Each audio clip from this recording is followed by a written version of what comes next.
سوال ہے کہ کیا خواب کی وجہ سے، یعنی خواب میں اگر کوئی چیز کوئی آدمی دیکھتا ہے یا کوئی مسئلہ دیکھتا ہے تو اسی پر آدمی بھروسہ کر کے اس کو جائز اور ناجائز ٹھہرا لے.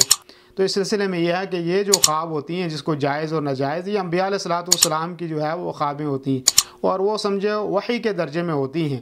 تو اگر انبیاء علیہ السلام کی خواب ہیں تو وہ وحی ہیں. باقی ہماری خواب اور آپ کی خواب ہیں تو اس کو ہم کسی جائز مسئلے کو ہم ناجائز نہیں اپنی خواب کی وجہ سے کر سکتے. اور اگر کوئی مسئلہ ناجائز ہے تو ہم کہیں کہ ہم نے خواب میں دیکھا کہ یہ مسئلہ اب جائز ہو جاتا ہے. تو ایسا نہیں ہے.